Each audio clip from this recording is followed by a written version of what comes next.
So on Saturday we return to Premier League action with a tough game away at Manchester City. In this video I look ahead to that game.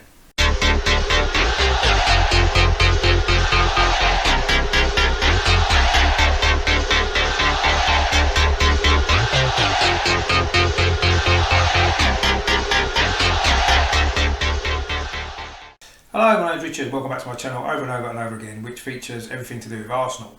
In this video I just want to look ahead to Saturday's big game away at Manchester City, of course a return to Premier League action after the international break. Just before I do that, I just want to make sure that you are all subscribing to my channel. If you like what I do, please click on the subscribe button down below. If you like this video, please give it a thumbs up as well, because it really does help it to grow. If you've got any comments at all about the game on Saturday or about anything else to do with Arsenal, please drop them in the comments box as well, because I do like to hear from you guys. So Saturday then we return to Premier League action after the international break with a really tough game away at Manchester City. Of course the Etihad hasn't been a great ground for us, has it, in recent years. We've lost our last 4 in the Premier League, going back to May 2016 was the last time we didn't lose. That was a 2-2 draw. If you remember that game, it was a goal from Olivier Giroud and then Alexis Sanchez scored the equaliser in the second half. And we haven't won there actually since January 2015.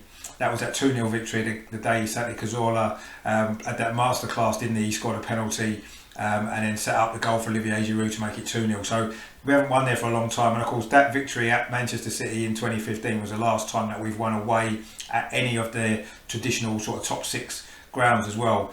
So we are certainly due one, but I say our recent record at the Etihad is very poor. This will actually be our 20th visit to this stadium in all competitions. That was since Manchester City moved there in 2003. Although we had a good record at the beginning, we won 5 of our first 6 visits there. At total since then has not been great. In total then, in the 19 games so far, we've won 7, drawn 2 and lost 10.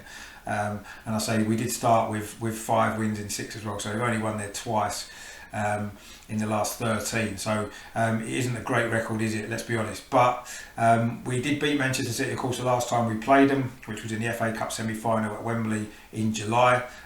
Really great performance that day, wasn't it? 2 goals from Pierre-Emerick Aubameyang, and I think Arteta really gave Pep a lesson, didn't he?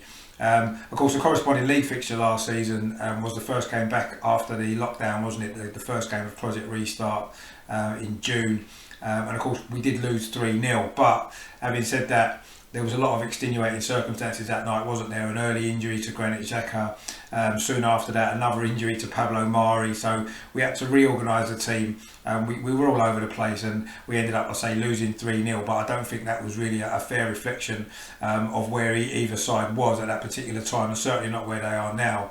That FA Cup semi-final victory actually in July ended around 7 consecutive defeats against Manchester City, going all the way back to, say, 2016, and the last time we beat them in the Premier League was actually December 2015, and that was a 2-1 victory at the Emirates. So we are certainly due a league win against Manchester City, and I say we are certainly due an away win at one of these top 6 sides, but of course it is going to be very difficult to do that, isn't it? In terms of the team news, we'll have to see exactly how everybody is after the international break. I know they should all be back now, but we'll see how their fitness is. Hopefully there'll be no problems and everybody's going to be fit and available. I believe Aubameyang's got over his ankle injury that kept him out of the international games. But other than that, let's hope we're all okay. Of course, Kieran Tierney is likely to be missing, isn't he, following the isolation that he's got to do after Scotland teammate Stuart Armstrong, of course, tested positive for COVID, which we covered in a video a week or so ago, wasn't it? So it looks like we're going to be without Kieran Tierney, which is a blow, of course. He's been playing really well, solid at the back for us. I'm not expecting Arteta to change the system too much, certainly not at this stage. I think the signing of Thomas Partey is going to evolve the system over the next few months, but I just feel that because we haven't had a lot of time to train together because of the international break, he's not going to go straight in with a different system. I think we'll just play the system that we've been playing pretty successfully so far this season, and even at the back end of last season as well. So I think Leno will obviously start in goal, and I think he will go with a back 3, which I think will be Rob Holding, David Luiz and Gabriel on the left this time, and I think that's a decent back 3 overall, isn't it? I know Rob Holding's had his moments, but Looking at who else is available, probably the best option that we've got. I think in the midfield, I think the two wing backs, I think Hector Bellerin will be on the right, and I think Arteta will probably go with Ainsley Maitland-Niles on the left. He does tend to favour him, doesn't he, in these big games. He did play him at Liverpool, of course, in the Premier League and in the FA Cup game towards the end of last season. So I wouldn't at all be surprised if Ainsley's back in at left wing back. And I think in the centre midfield, I think he's going to partner Granit Xhaka with Thomas Partey, and I think that'll be quite a good partnership there. See how they seem to complement each other well in terms of style. So let's see how that works out. But I think that might be what Arteta goes with. And then the front three, I don't think there'll be a lot of changes from what's been most of the season so far. I think Willian will start on the right. I think Aubameyang will start on the left. And I think he'll go with Lacazette through the middle, just for a little bit more experience. And of course he'll have Eddie Nketiah, Nicola Pepe to come off the bench, Bukayo Saka as well. So we've got plenty of options, but I believe that's the team he'll go with. I'm not expecting too many changes, and certainly not too many changes in the system. Be really obviously excited to see Thomas Partey making his debut. Be great to see how he gets on. If he can hit the ground running like Gabriel did, then we'll have a great chance in the game. I'm understanding that Kevin De Bruyne is a slight doubt for Manchester City, having had to pull out of the Belgium squad for their second match this week.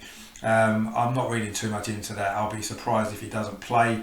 Obviously it'll be a great advantage to us if he doesn't, but I'm expecting him to be involved. In terms of a prediction, it's difficult to say. I mean, Manchester City obviously got a big heavy beating in their last home game, didn't they? Losing 5-2 against Leicester. So that will give us obviously a lot of hope. But I think that Pep will make sure that they're a lot more solid in this game, a lot more organised. He won't want Arteta to get one over on him again following the FA Cup game. So I think he'll approach the game maybe slightly differently to maybe a lot of their home games that they do. Bearing in mind, of course, Man City are playing without any strikers again, any fit strikers, so they might play a similar sort of way to the way they did against Leeds in their last game where they drew 1-1, maybe Raheem Sterling playing through the middle. I think we can get a result. I'm really confident that we can. I think if Thomas Partey can really get settled straight away, then I think he could have a really big impact on this game. And I think we can win. I'm not quite confident enough yet to predict a win, so I'm going to predict a 1-1 draw, which I'm sure we'd all be happy with. We'll take that, wouldn't we? But I wouldn't be surprised if we could nick this 2-1 actually. I think we've got momentum on our side. It's probably not a bad time to play City when they seem to have a few problems. They've not been playing particularly well so far this season. I certainly feel defensively they can be got at, and I say we'll probably sit deep and play on a counter-attack, which we could cause him a lot of problems with our quality in our front three. So I think we can win 2-1. I'm not quite confident enough to predict that, so I'm going to go with a 1-1 draw. But let me know what you think in the comments. Please put your team lineup, predicted team lineup, and your score prediction in the comments box below. Just let me know what you think about the game in general, really. I mean, I think it is going to be obviously a tough game, we know that. But I'm excited about it. I think we're all excited to see how Thomas Partey fits in and what influence he's going to have on our team. But let's remember, this is the first game. It's a tough first game for him as well. So let's not judge him too much on this performance. Let's give him some time to really get settled in, get to know his new teammates as well. Bearing in mind, of course, just coming back from the international break, I think he's only going to have 2 or 3 training sessions with us before the game, so we need to make allowances for that. Let's not get on his back if he doesn't hit the ground straight away. But I'm sure he'll have a good influence on this game. I'm confident that he will, and I'm looking forward to seeing him perform in hopefully this nice red shirt as well. So that's that for today then. I hope you enjoyed that video as we look ahead to a big game on Saturday. So drop your comments in the box what you think about it all. I have got another positive Arsenal podcast coming up tomorrow night at 7 o'clock with some great guests. We've got obviously quite a lot of things to talk about this game in particular, a few other bits and pieces, obviously Arsene Wenger's book, which of course has got released this week as well, and a few other bits and pieces. There's lots of stuff always going on at Arsenal to talk about, isn't there? So that'll be a great show. That's tomorrow at 7 o'clock. On Friday as well, I'll be doing a little show, a little video rather, about what is for me personally an anniversary on Saturday the 17th of October. It's actually the 39th anniversary of my first ever match at Arsenal at Highbury, which oddly enough was against Manchester City as well. That was in 1981. And I'll be doing a video about that and comparing the difference in what's happened to the two clubs in the 39 years since. Of course, both of us have won quite a few trophies, haven't we? But so that's a special video I'll be doing. I'll be releasing that on Friday ahead of the game on Saturday and the anniversary. And of course, I'm coming out on Monday night as well. I've got a really special show with an former Arsenal player that I'll be talking to. That's on Monday. I think that's going to be 8 o'clock on Monday. I need to confirm that. Full details that I'll be releasing over the weekend, but that's going to be exciting. So stay tuned for that. Click on the notification button actually down below so you get notified when these videos come out, because I won't want you to miss any of this stuff which is coming, which is going to be really good. So thanks for watching today. Thanks for your support for the channel. Please subscribe if you haven't done so already. Please leave your comments in the box, and please give this video a thumbs up as well if you like it. Stay tuned to the channel for lots of great stuff coming up as we head towards a big game on Saturday, of course, really big game. And of course, in the meantime, as always, come on you Gunners!